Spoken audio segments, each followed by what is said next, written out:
Hallelujah hallelujah. राजाओं का राजा परमेश्वर शुक्र करते, तारीफ करते, प्रभु आज तो सुबह के लिए धन्यवाद करते। वेलकम जी यीशु नाम में आमीन।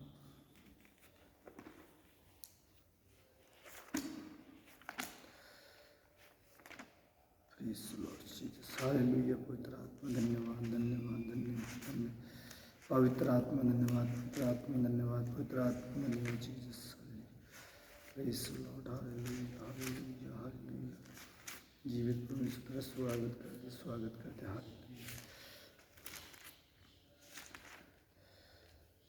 आज का एपिसोड नंबर 4। आज हम देखेंगे पहाड़ी उपदेश, यीशु मसीह के पहाड़ी उपदेश के बारे में। वह इस भीड़ को देखकर पहाड़ पर चढ़ गया और जब बैठ गया तो उसके पास और अपना मुंह खोलकर उन्हें उपदेश देने लगा। धन्य है जो मन के दीन है कि वो स्वर्ग राज होने का। धन्य है जो शोक करते हैं क्योंकि वो शांति पाएंगे। धन्य है जो नर्म है क्योंकि वो पृथ्वी का अधिकारी होंगे। धन्य है जो धर्म की भूखी प्यासी है क्योंकि वे तृप्त किए जाएंगे। धन्य है वे जो दयावंत है क्योंकि उन पर दया की जाएगी। धन्य है वे जो जिनके मन शुद्ध है क्योंकि वे परमेश्वर को देखेंगे। धन्य है वे जो मेल कराने वाला है क्योंकि वे परमेश्वर को पुत्र कहलाएंगे। धन्य है जो धर्म के कार्य सताए जाते हैं क्योंकि वह स्वर्ग के राज उन्हीं का है। धन्य है जो तुम परमेश्वर का तुम्हारी निंदा करे, सताए जाए, झूठ बोलकर तुम्हारे विरोध में शपथ करके बुरी बातें करे। आनंदित और मगन होना क्योंकि यह तुम्हारे लिए स्वर्ग में बड़ा फल है, इसलिए कि उन्होंने उन भविष्यवक्ताओं को जो तुमसे पहले थे उनको भी इसी रीति से सताया।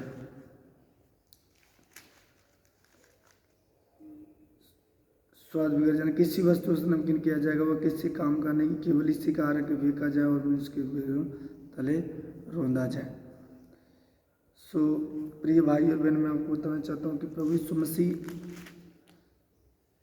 इस पहाड़ी उपदेश में बहुत सारे लोगों के अंदर अलग अलग सवाल थे, बहुत सारे लोगों के अंदर अलग अलग विचार थे, जिसके कारण प्रभु यीशु मसीह ने बताया धन्य है जो मन के दीन है, धन्य है जो मन के दीन है क्योंकि स्वर्ग का राज उसी का है। दूसरी बात उन्होंने बताया धन्य है जो शोक करते हैं क्योंकि वो शांति पाएंगे। धन्य है वे जो नर्म है क्योंकि वो पृथ्वी के अधिकारी होंगे। आज संसार में नर्म होना बहुत मुश्किल काम है, इस करके प्रभु कह रहा है धन्य है जो नर्म है क्योंकि पृथ्वी के अधिकारी होंगे। इसी में परमेश्वर ने बताया इंसान के मन शुद्ध होना बहुत जरूरी है। आज चलते फिरते सोचते बोलते उल्ट सोचते रहते, उल्ट विचार करते रहते, क्या देखकर, क्या सोचकर, क्या बोलकर, क्या अपने क्या पराये, कभी भी उसकी सोच सही नहीं होते, जिसके कारण प्रभु यीशु मसीह ने बोला कि ना ही वो अपने परिवार वालों से सही मेल मिलाप रखते हैं क्योंकि परमेश्वर ने बोला धन्य है जो जिसके मन शुद्ध है क्योंकि वो परमेश्वर को देखेंगे। अगर उनके मन, आज लोगों का मन शुद्ध है तो वो जरूर परमेश्वर को देखेंगे, जिसके मन शुद्ध नहीं हो परमेश्वर को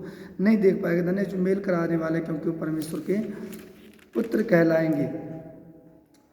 आज दूसरी बात बताया गया अध्याय में कि व्यभिचार से बचो क्योंकि जो इंसान एक दूसरे को देखकर मन में सोच लेते हैं, परमेश्वर कह रहा है तुमने विचार कर लिया। किसी स्त्री को देखकर, किसी औरत को देखकर अपने मन में हमने दुर्विचार सोचा, किसी काम के लिए दुर्विचार सोचा, समझ लो वो कर लिया। मेरे प्रिय भाई बहन, एक उदाहरण है कि दूसरे मन में सोच ही रहा था कि मैं परमेश्वर सिंहासन बनाऊंगा, पर परमेश्वर ने काट कर धरती पर गिरा दिया। आज इस 5 अध्याय में पहाड़ी उपदेश में हमें ये सीखने को मिलता है कि हम अपने आप को परमेश्वर का शपथ ना खाए क्योंकि ना स्वर्ग का ना इस धरती का, स्वर्ग परमेश्वर धरती पर पाँव रखने की चौकी है। और अपने शत्रुओं से प्रेम रखे और अपने आप में परमेश्वर के अधीनगी में रहे और हमेशा परमेश्वर की हजूरी में बैठे रहें क्योंकि पवित्र वचन में लिखा है परमेश्वर आज तो युगन युगन आपके साथ में है। धन्य है जो मेल कराने वाले क्योंकि परमेश्वर पुत्र कहलाएंगे। धन्य है जो तुम शोक करते हो क्योंकि तुम स्वर्ग में शांति पाओगे। धन्य है दयावंत है क्योंकि दया किया जाएगा। सचमुच अगर आप दयावंत हैं तो परमेश्वर आपको पर दया करेंगे क्योंकि स्वर्ग के राज होने का। धन्य है आनंदित और मगन होना क्योंकि परमेश्वर के स्वर्ग राज में बहुत बड़ा फल। अगर आप आनंद रहते हैं, आप खुश रहते हैं, स्वर्ग में परमेश्वर आपके लिए बहुत बड़ा फल रखा है। मेरे प्रिय भाई बहन, मैं आपको बताना चाहता हूँ कि आज हमें इस पहाड़ी उपदेश में एपिसोड 4 के अंदर पहाड़ी उपदेश में परमेश्वर हमें यही सिखाने को मिलता है। पहली बात कि मेल से रहो और दूसरी बात हम बुरा न अपने मन में सोचो, चाहे कोई भी कार्य क्यों ना, अगर हम बुरा सोचते हैं तो आगे बुरा ही होता है। हम सोचते पहले अब करते बाद में हैं। परमेश्वर सोचों को भी परमेश्वर चाहता है कि आपके सोचों के ऊपर भी अंकुश रहे, आपके सोचों के ऊपर भी लगाम रहे, क्योंकि जब तक घोड़ा के मुंह में लगाम नहीं है तब तक वो कंट्रोल में नहीं होता। इसी तरह परमेश्वर के वचन का लगाम आपके मुंह पर नहीं है तो आप कभी भी कंट्रोल में नहीं होंगे। इस करके प्रभु यीशु मसीह बता रहे हैं मत्ती के इंजील 5 अध्याय में कि अपने मनों को कंट्रोल रखो और परमेश्वर के वचन के अनुसार अपने जीवन व्यतीत करो। दूसरी बात कि भी त्याग पत्र, या अगर तुम अपनी औरत को त्याग देते हो, तो अगर उसको तलाक देते हो बिना व्यभिचार के, तो तुम एक परमेश्वर के विरुद्ध पाप करते हो, क्योंकि बिना मतलब कि आप उसको तलाक देना मतलब एक व्यभिचार करवाना होता है।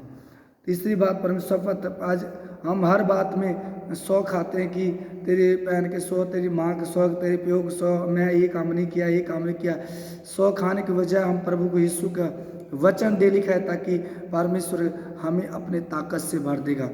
परमेश्वर कहना स्वर्ग का शपथ खा, ना धरती का शपथ खा, क्योंकि धरती पाँव रखने की चौकी है, स्वर्ग परमेश्वर का सिंहासन से बाल का, क्योंकि बाल भी परमेश्वर का गिना हुआ है।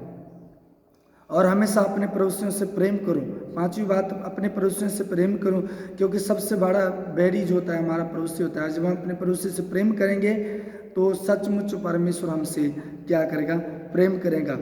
परंतु तुम सच कहते हो, जो अपने बैरियों से बैर और अपने सताने वाले से के लिए प्रार्थना करो, जिससे तुम अपने स्वर्गीय पिता के संतान ठहरोगे, क्योंकि भलों का बुरों और दोनों पर अलग सूर्योदय नहीं होता है। पापी पर भी उतना ही सूर्य उदय होता है और धर्मी पर भी उतना सूर्य उदय होता है। परमेश्वर चाहता है कि आप अपने पड़ोसी से अपने शरीर के समान क्या करें, प्रेम करें।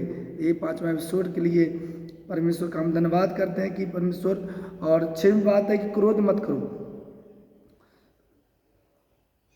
भाई क्रोध करके कई बार हम किसी की हत्या करते हैं। पाप कर क्रोध करो पर पाप मत करो। यहाँ पर लिखा है कि तुम सुन चुके हो कि पुराने काल में कहा गया था हत्या ना करना, क्योंकि हत्या करने का कचहरी के दंड के योग्य। अपना तुमसे सच कहता हूँ कि कोई अपने भाई पर क्रोध करेगा वह कचहरी के दंड के होगा।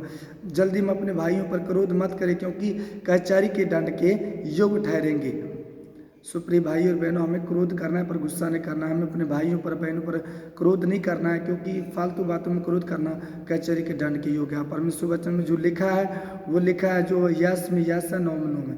परमेश्वर ने कहा जो हाँ कर दिया तो हाँ कर दिया, ना कर दिया तो ना करिए। पवित्र वचन में लिखा है अगर आप अपने भाइयों पर क्रोध करते हैं तो आप कचहरी के दंड के योग्य ठहरेंगे। तो दंड मिलेगा मतलब दंड मिलेगा, इसमें कोई कंप्रोमाइज़। परमेश्वर अपने कार्यों में कोई कंप्रोमाइज़ नहीं करता, वो देगा तो मतलब देगा। इससे मत्ती के इंजील 5 अध्याय में इससे एपिसोड 4 में सारे बातें हम सीखा कि हम अपने आप को दिन बना के रखना है, अपने आप को क्रोध से दूर रखना है, अपने मन में कभी भी किसी के प्रति बुरा नहीं सोचना है, अपने शत्रुओं से प्रेम रखना है। और अब कभी भी हमने शपथ नहीं खानी, यानी कि हमने सौ नहीं खाना है जिसके कारण परमेश्वर का आशीष हमारे ऊपर से रुक जाए। आइए अपने आंखों को बंद करेंगे और इस वचन के द्वारा हम आपको और आपके परिवार को आशीष मिले। धन्यवाद करते पवित्र यीशु मसीह आज के सुबह प्रभु जो भाई बहन प्रभु ऑनलाइन वचन सुन रहे प्रभु, हम चाहते हैं प्रभु यूट्यूब के द्वारा परमेश्वर अद्भुत शिफा पाए, परमेश्वर अद्भुत चंगाई पाए पिता। धन्यवाद करते आपकी महिमा प्रशंसा करते पिता, यीशु मसीह के नाम में आमीन। प्रिय दोस्तों, अगर आपको पवित्र वचन अच्छा लगा आप जरूर अपने दोस्तों के साथ शेयर करें। परमेश्वर आपको और आपके परिवार के लिए आशीष दे। आइए हम कुछ